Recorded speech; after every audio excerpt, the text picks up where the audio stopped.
our struggle for national liberation, or a future destiny of our own. That struggle was fought out on the banks of the Saskatchewan River more than 2 generations ago.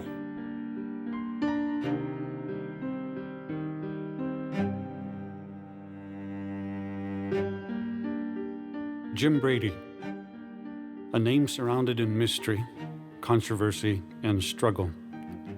An ambitious Métis man whose sudden disappearance in the northern wilds while in a prospecting mission still mystifies the minds of his family, close friends, and an entire nation of people he loved so dearly and fought so hard for. Alongside Malcolm Norris and several others, Jim Brady brought about political change no other Métis leader before and since has been able to do. His whereabouts still remain a mystery to this day. I think that Jim Brady should be remembered as one of our most important political teachers and leader. Jim Brady should be remembered as one of our original heroes. He should be remembered as a hero and an educator. What he was trying to do at that time was educate the people that there was a better way of making a living. At that time, at that state of our trying to emerge, we didn't have too many leaders. We were goddamn lucky to have one Jim Brady. A national liberator and the first half of the 20th century for Aboriginal people. Some have called him a genius. Some have said he was a man ahead of his time. Nonetheless, the effects and political passion of Jim Brady are still felt by Métis people in Canada to this day.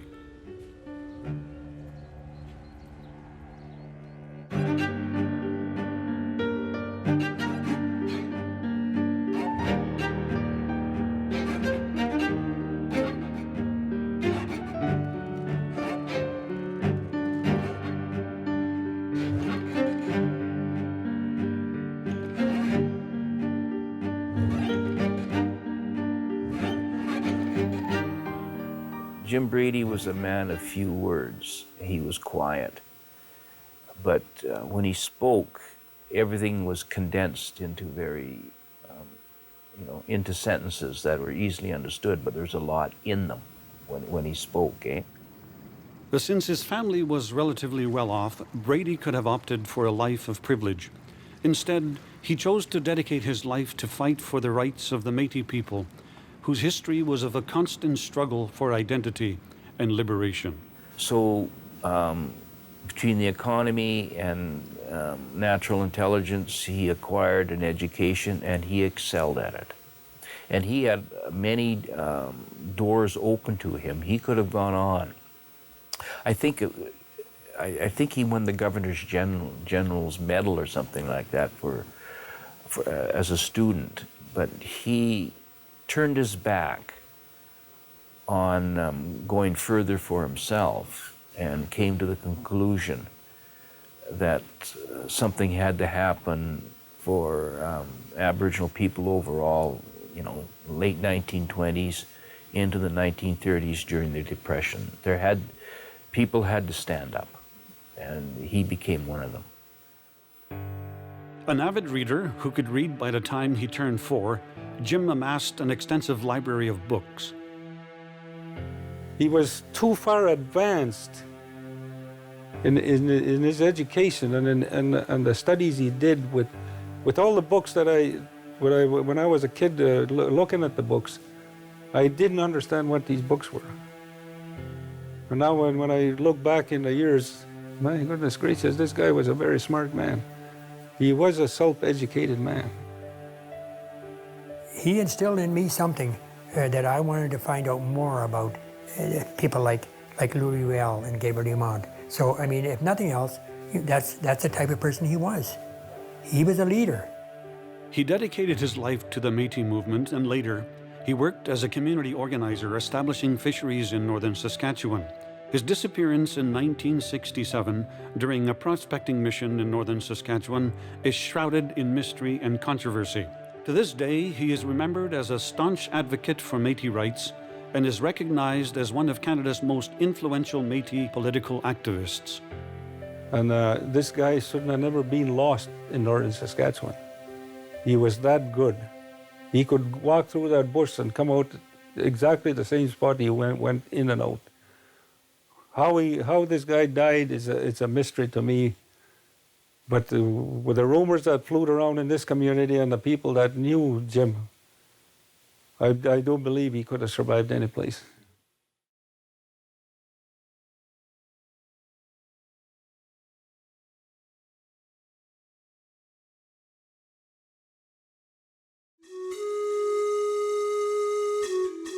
Among Indians and Métis, there's sort of a loose fraternity. If you haven't got it, well, they have. So all you have to do is go looking for them. I don't know a soul here outside of you people and the people at the university, but I'll bet you I won't starve in this town as long as there are any Indians or natives around. James Patrick Brady was born on March 11, 1908 in Lac St. Vincent, Alberta. His father, James Brady Sr., was an Irish immigrant who became a Dominion land agent, postmaster, and storekeeper. His mother, Philomena Garneau, was one of the first Métis registered nurses in the area. Growing up in St. Paul de Métis, a Métis community in Alberta, Jim Brady was influenced by his roots and his community, which comprised of many of the dispersed Red River in 1885 Batoche resistance families. His grandfather, Lawrence Garneau, shared with him the stories of his involvement with Louis Riel in both the 1870 and 1885 resistances. These stories left an indelible mark on young Jim and inspired his future political battles for Métis rights. While he dedicated his life to the pursuit of the Métis cause through his teaching and politics, Brady was also a devoted family man who cared deeply for his family. I'd like people to remember when they talk about Jim Brady is that as much as he was political and as much influence as he gave to everyone, not just in Saskatchewan but in Alberta. He's well known for his political activity in Alberta as well. And is that he was much more than just political. He was, he had so many gifts that he gave people. He was so generous with, in terms of material stuff, but he was also generous in time. He always spent a lot of time with people. If people were in trouble, they needed someone to talk to, Jim was always called. It didn't matter what he was doing or where he was at, everything was an opportunity to teach and, you know, help you to find new ways of thinking and seeing. And he always loved to pose questions so that you could have a good discussion. And so when I think about him, that's who I see. In his formative years during the 1920s, Brady was tutored by various politicians, intellectuals, union supporters, and radicals, all of which formed the basis of his early education.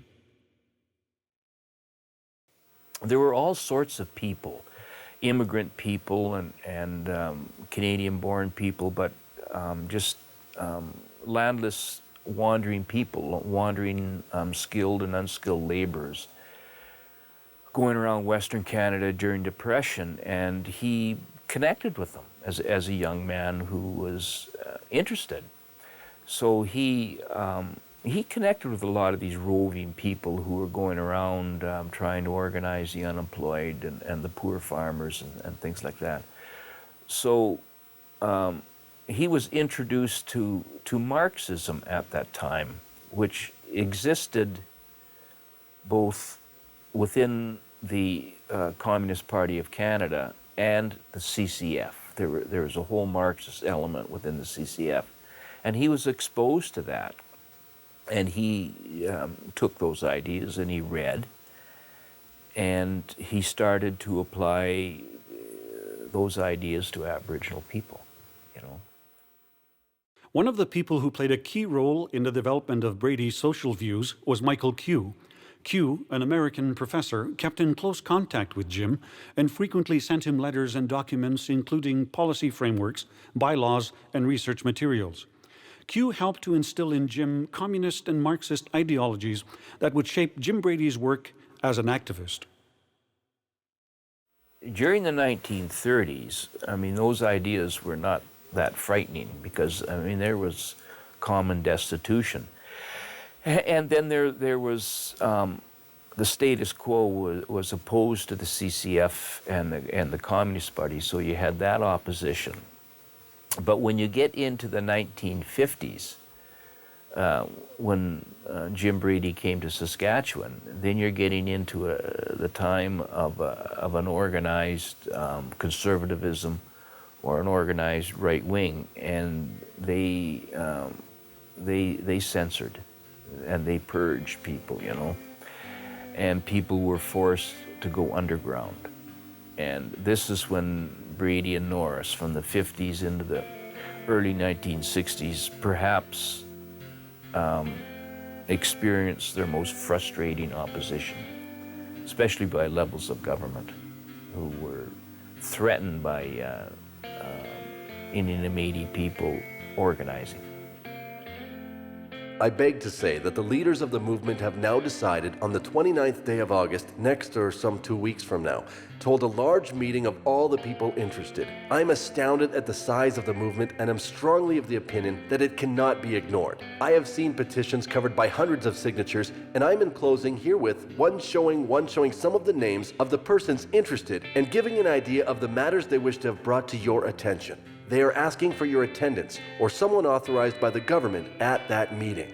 Yours very truly, J.M. Deschênes, MLA for St. Paul. I have warned all councillors to lay low. We are a non-political organization, a large vicious dog prepared to spring and bite, a coiled rattler ready for action. For this reason, we are a puzzle to different ones. And Jimmy, for Christ's sake, don't give our hand away. We are now where we can demand and be assured absolutely of attaining our objective, resettlements, etc. And when necessary and expedient, we must act as one man. I spoke as I have never done before, Jimmy. I am sincere, and I believe I conveyed to the people the true significance of our organization, a feather in our Métis hat. Yours always, Malcolm Norris. He seemed to be the chair of it all, that he had more education, or I would assume he had more education, and was more knowledgeable as to the parliamentary procedures and how you go about establishing the Métis nations, if you see where I'm coming from. After some consideration, when I grew older and spoke to some of my uncles, especially my Uncle Harley from McBride, BC, he and Jim Brady were rather close. He's deceased now. He lived till he was 91. My Uncle Harley said, you know, this is one of the smartest guys I ever met, considering he had no university education and all the rest, pardon me. So I always took that as I must really and truly respect the abilities of Jim and what he did and what he was trying to accomplish. Because at that time, I recall him talking about script, half-breed money, way back, and we don't want to revert back to that type of thing. We want to get involved with the white people, you know what I mean? But still remain an identity. That's the first time I've heard the word identity. I didn't know what the hell it meant, but that's the first time. Anyway, that I remember, and then they all went home, team of horses. Brady could take Marxist ideas and carve out a reality of then existing conditions for Aboriginal peoples. So he could take ideas about somewhere else in the world and apply them to here, you know. A Marxist must be interested not only in personal characteristics, but in the social, historic, and political causes which allow these characteristics to show up and develop and have weight. Criticism of education must be framed in a broader analysis of the past and a program for the future. Administrationally, the thesis has arisen that the entire provincial educational program is an indestructible whole. Those who hold this view reject any attempts at differentiation in the Northern program and will not consider or analyze what had moved, what has changed, what new facts have been brought forth by this or that phase of the Northern educational development. This attitude, arbitrary enough for any society, is totally useless when applied to northern conditions, where a forced march is necessary to deal with the rapid and gigantic transformations which will accompany northern development.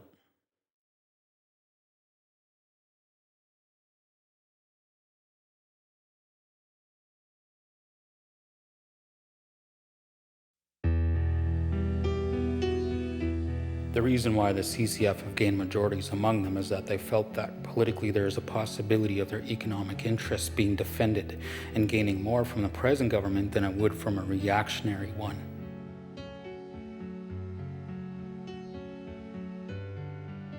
In the 1930s, Jim Brady, Malcolm Norris, Joe Dion, Felix Calahoo, and Peter Tompkins, collectively known as the Fab Five, began the lifelong mission of taking on the Métis cause.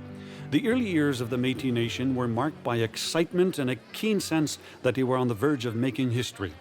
Brady and his colleagues made strides in Alberta when they founded the Métis Association of Alberta in 1932. Later on, Brady and Norris were instrumental in helping to found the Métis Association of Saskatchewan.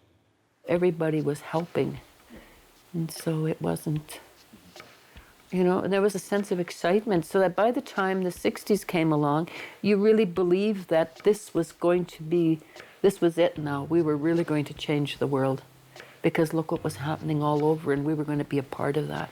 I think they respected him, and in the final analysis, if there was a saw-off or this and that, I think Jim would have made the final decision as to which way we go, which way we don't go. Is this a blind alley?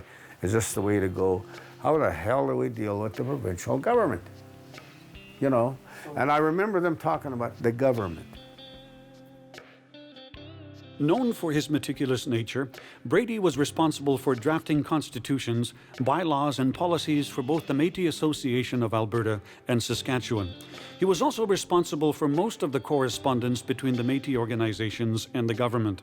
As well, Brady kept an astounding collection of personal diaries.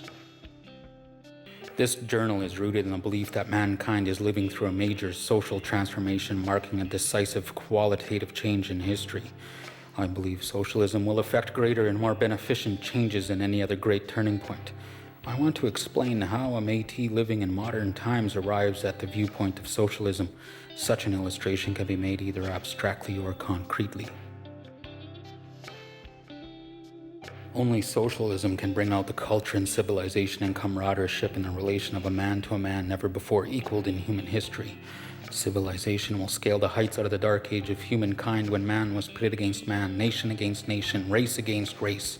We must advance unafraid to the establishment of a system that will not be smeared with the shame of human degradation. The CCF came into being in Saskatchewan in 1944, and they both were asked to come in. I think Brady went into the north, like Cumberland House, because he had more of a practical side to him. He could implement policies, and Norris is more of an orator, an upfront orator, and grandiose speaker. But because of their organizing in the 1930s in Alberta, and bringing, not trying, but literally did, bring Indian and Métis people together with concrete solutions. They were asked by a reform-minded government, CCF, to come here and implement their policies in the north. If we had the democratic right of our deciding our own policies at that time, the results of today would have justified the attitude taken by the Métis of that time, who did not want any interference from any source, clerical or secular. If our executive is reduced to that position, then I say our struggle has been in vain, and we may as well return to our own interests and wait for the day when the historical forces now shaping will call us forth to struggle and die for the democratic ideals which animates the Métis, who were the forerunners of all that was best in the pioneer period of a new democracy. The whole world knows of our struggles and respects the independent spirit which I know is not dead among men. We have given our fellow Canadians great examples of devotion to the principles of justice and elemental liberty.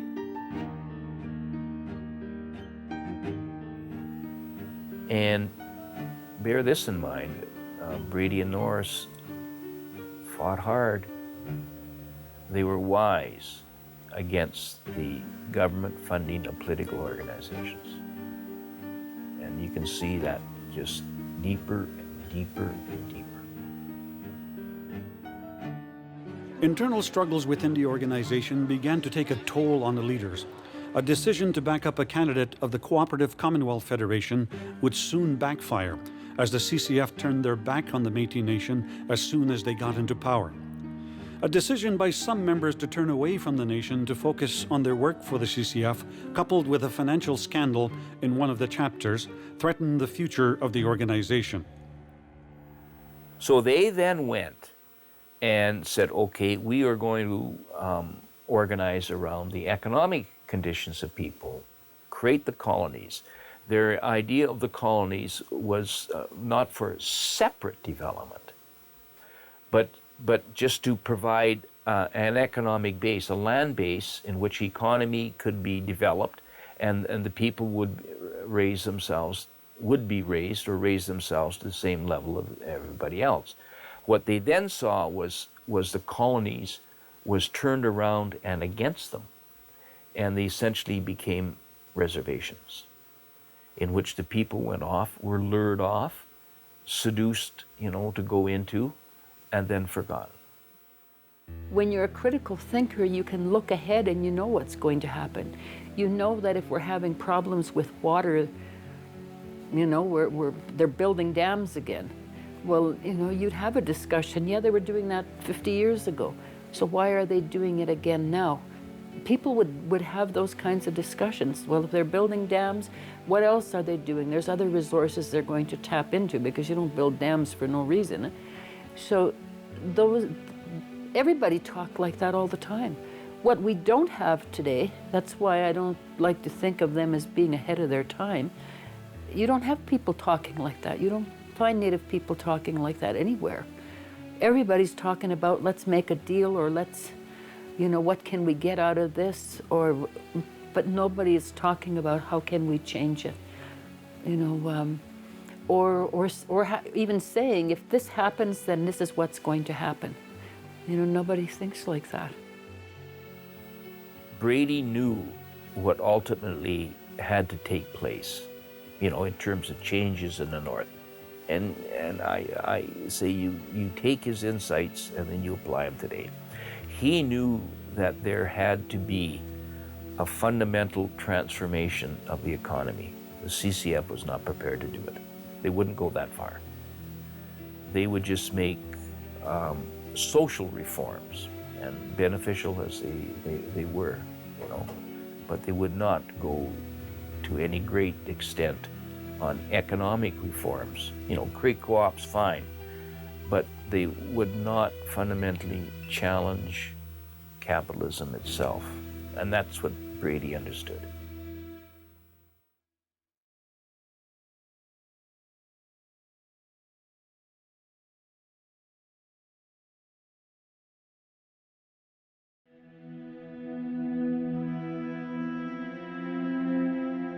I believe that since the new co-ops have taken over in the north, I believe that it is changing.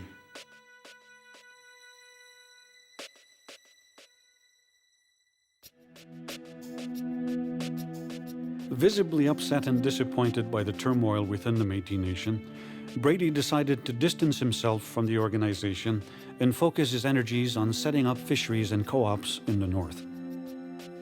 He was very observant to see how people lived and what they were doing.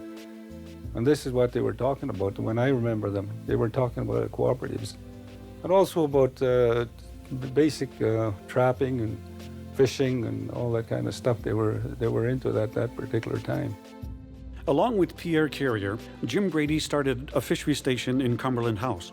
Soon thereafter, they were able to start more fisheries in northern Saskatchewan, Manitoba, and Ontario. Inspired by the work Jim and Pierre were doing, Malcolm Norris began to set up fisheries in the Yukon and Northwest Territories. And the things these people, Jim Brady and him, got going was, I remember way back, they tried to improve the trapper. And they also they boosted up the fishing industry. And one of the things I remember clearly was when they bought in the power plant. And then, and shortly after that, they built I believe the community built a hospital. At first, the government was helpful in supporting the cooperatives through exclusive trading deals. The co-ops enjoyed a successful run for a while.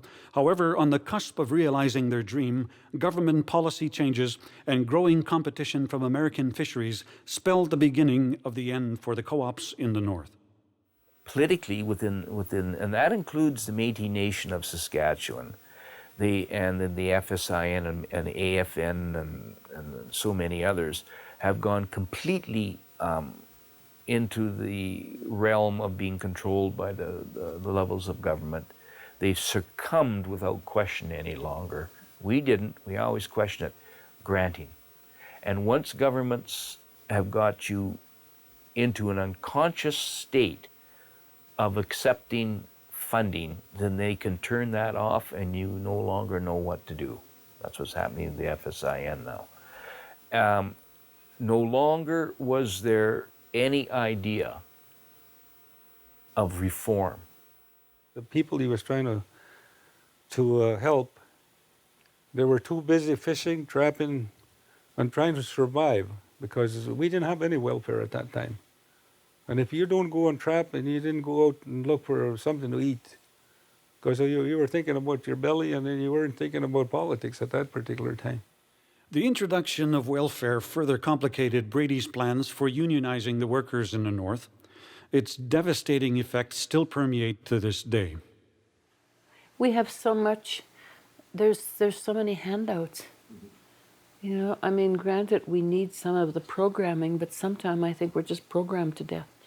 You know, it takes away the ability of the community to look after each other. You know, why should anybody have to care what's happening to the kids? Because we got kids organizations, government takes care of that. You know, why should I worry about going to work? Well, government's going to look after that. I think they own everything that we do, and it takes away from us as, you know, as citizens, as community people, as parents, as grandparents. We have no, we let somebody else run our lives for us. And, you know, and the people like yourself that are trying to work in that, how do you break that? It's almost 2 generations of that. And the thing for me, growing up with people like Brady and with Malcolm, is that that's what they said was going to happen, and we had to watch out for that. You know, you won't own yourself anymore. You know, they'll call the shots. But the welfare showed up in '53. I think that's one of the biggest fights that Jim ran into was welfare. And that might have what changed him too, I believe.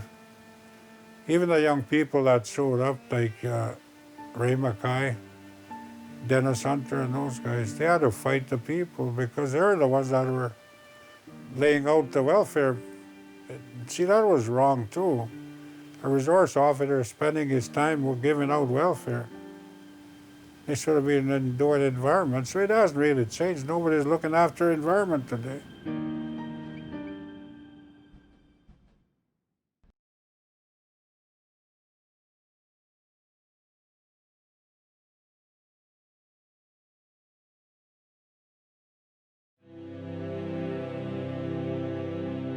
The previous things I used to do, such as Indian and Métis organizations and co-ops and adult education work that I used to carry on with in the past. So I would say definitely this prospecting was a new life, new interests, new people, and an entire past.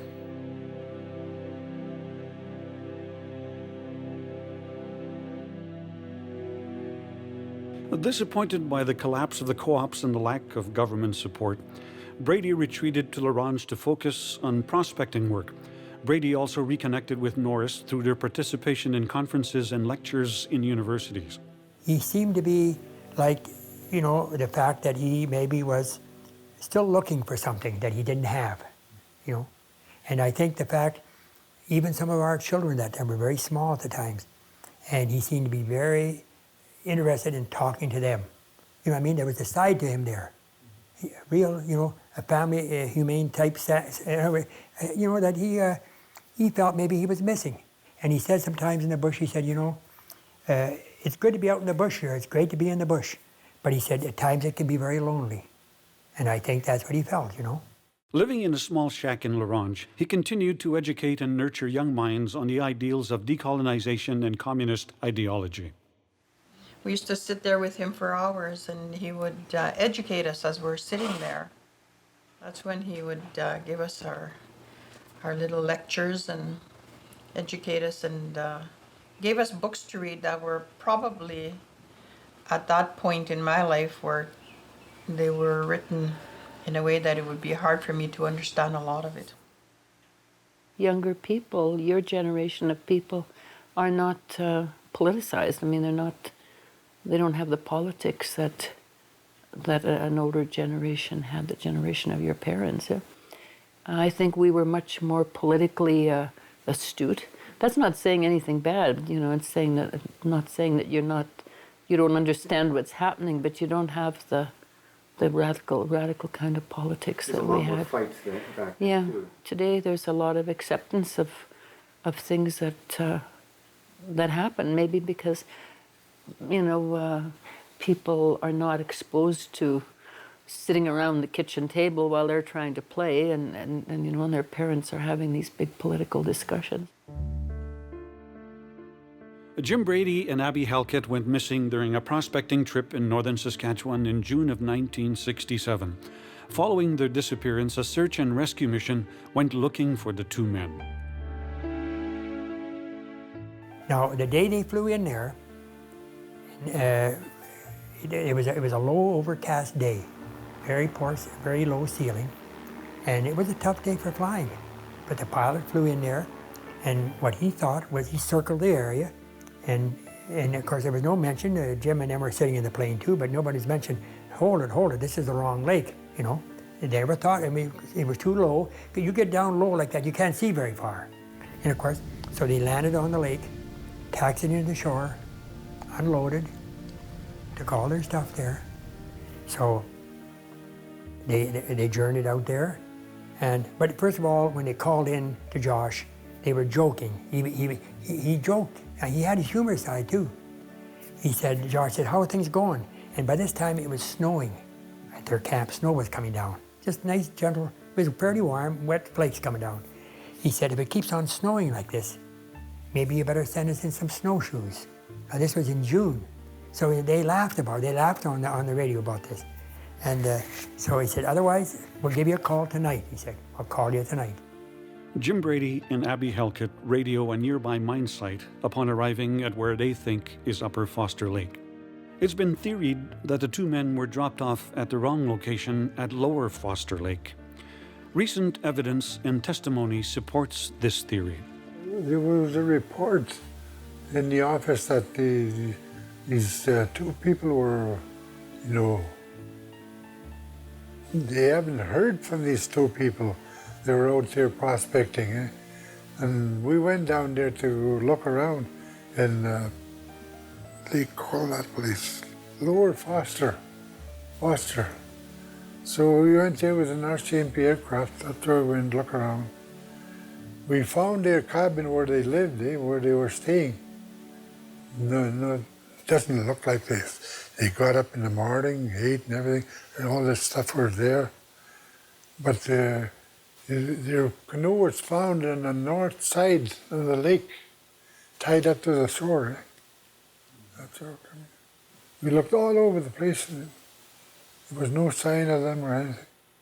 There's 10,000 lakes out there, but in that, where they found his boat and canoe, you know, where they found the canoe, and where he was, he's not very far away from there. Now, how much did those, at that particular time, I don't know if we had divers, RCMP divers. If you probably went back in there and looked for these people, you'd probably find them today. The thing that stood out to me was, I looked around all over the place, there was no fire, there was no sign of a fire. And that's a danger signal right there. You know, this is your last resort, and they were hungry by this time and everything else. And under those conditions, and that weather, you could not survive long without a fire. Extensive land, air, and water searches failed to find any trace of the two men. Many theories and rumors surround their disappearance, but to this day, the case remains unsolved. I just can't figure out how anybody could be missing. Like Hugh and I, if we went out boating in a canoe, we won't just tie in our canoe. We'll pull it up. Anyway, that's what I do. I pull my canoe up. I don't just tie it on the shore. That's why their canoe was tied up. A lot of things didn't look right. So we were totally surprised when we heard that he'd be lost like that. Jim didn't believe it. My dad didn't believe it that he'd be lost, but it could happen that he'd be drowned. That's how my dad would say, that he might have drowned. So that's one of the things that could happen, but they never did find it. But finding the boat the way it was, that's when they started to have questions and doubts about him too. Yeah, well, it looked like that if somebody was trying to do something about that, you know, why did he go there and tie that canoe there? Well, this looks like they're lost, eh? Everybody will say that, oh my God, they didn't come back. Why would they want to get rid of him? Somebody would ask. And then you can have the discussion of, well, they were political people. They were prospectors, but they also knew that, we were going to have big uranium mining. We were going to lose more of our resources. And then have the discussion, but how come they were involved in that? If they were so against it, why were they prospecting? And this guy shouldn't have never been lost in northern Saskatchewan. He was that good. He could walk through that bush and come out exactly the same spot he went in and out. How this guy died it's a mystery to me. But with the rumors that flew around in this community and the people that knew Jim, I don't believe he could have survived any place.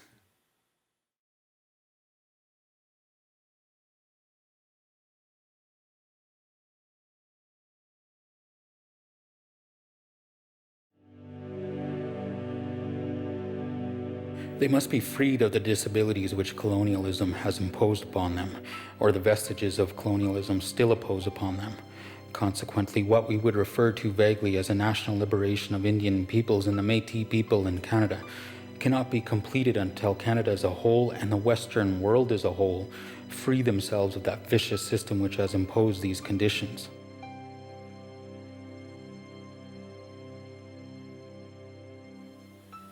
We can't go back to that era where we were free. I understand that. That's very understandable. But we could still respect each other. And being Métis is all kinds of things. It's not that cut and dry. We're diverse. I remember my grandmother taking me out, we were out walking someplace one day and we were having some kind of a discussion. And she stopped and she said, just look at that. This was in Cream-Atchif, just look at this field. There was all kinds of flowers and all kinds of stuff, just like any other field out in a hot sunny day. She said, you see them fighting over who's better? She said, that's us, all of us. She said, we all look different, but every one of us makes this meadow kind of a special place. She said, that's who we are. She said, we're not just one flower that looks alike. She said, we're all of these things. We're all these different kinds of trees that make this, that's what makes us who we are.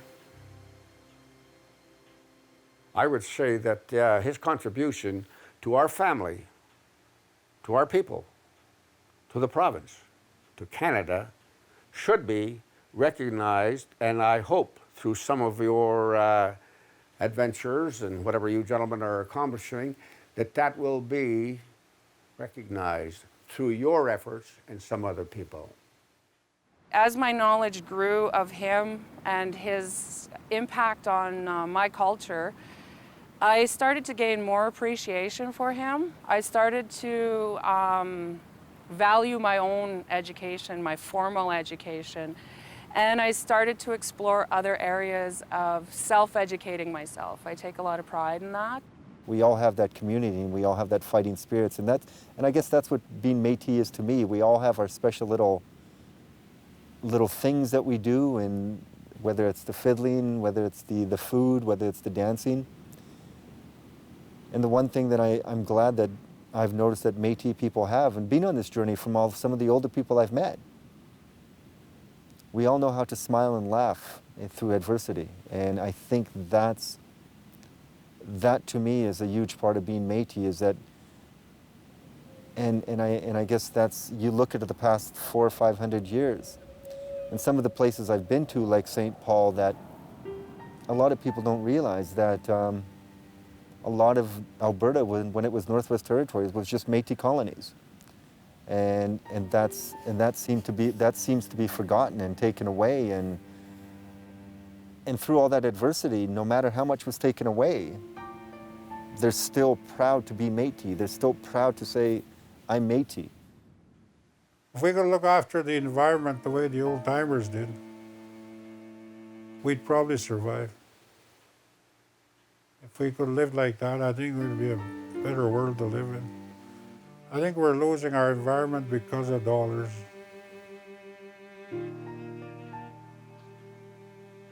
I think that Jim Brady should be remembered as one of our most important political teachers and leader. Not in the same way that Malcolm was, because I think he was for me, when we think of the Métis movement, nobody uses those words anymore, but I think of Jim as being the heart of that in a more modern time, just like Gabriel was the heart of it at another time. I would like to,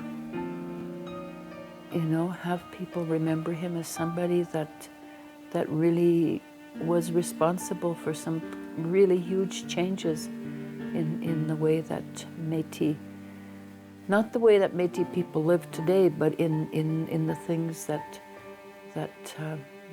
shaped who we are. The other thing that I would like them to remember is that he was loved very much. He was loved by our family and also his family and his sisters. He has a big family.